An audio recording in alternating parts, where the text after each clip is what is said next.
Donc comme je vous l'ai dit précédemment, cette méthode elle est super simple et super sympa. Par contre, du coup, si jamais vous avez 150 milliards de cas possibles à traiter, elle va vite être longue à écrire et chiante à mettre en place. Donc du coup, il y a une autre fonction qui permet de faire des conditions, et c'est le switch.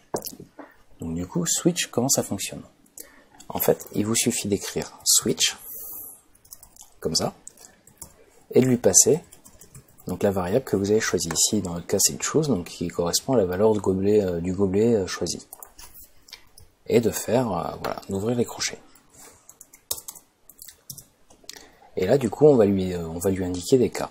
Donc là, on va lui mettre le cas 1.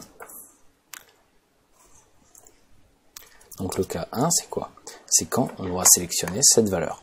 Donc le cas 1, on a dit qu'il y avait, donc on va mettre un alerte, entre parenthèses, et pas de bille.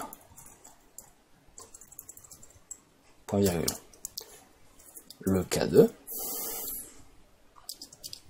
égale, alerte,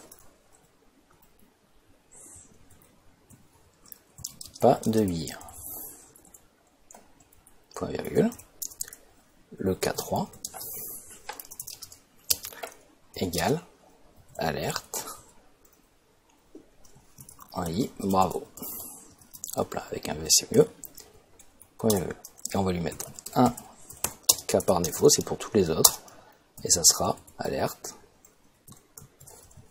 sélectionner un gobelet. Point virgule. Et là, du coup, on va exécuter cette fonction. Donc là, qu'est-ce qui se passe? Ah, on a une petite erreur.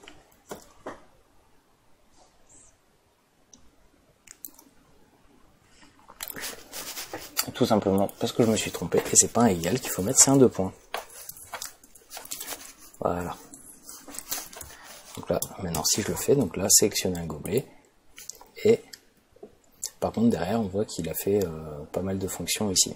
Donc en fait, pour que ça fonctionne correctement, donc là, si, admettons, je choisis le gobelet 1, que je fais commande R, pas de i, hop là, non.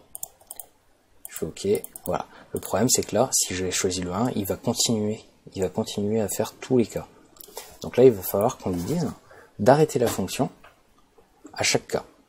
Donc si le cas 1 il est pas rempli, ou il est rempli, on arrête le défilement. Donc ça c'est simple, hein, il suffit de taper break, hop, avec un hop, break comme ça, et du coup de le coller en dessous de celui-là, et en dessous de celui-là. Du coup maintenant, si je relance, là on n'a pas de bille, et du coup la fonction elle s'arrête bien ici. Et du coup maintenant, si je lui dis que je veux le gobelet 3, il marque bien bravo. Donc en fait là c'est un peu le principe des tiroirs d'un meuble, dans lequel on viendrait ranger des informations sur notre choix, ou sur notre condition.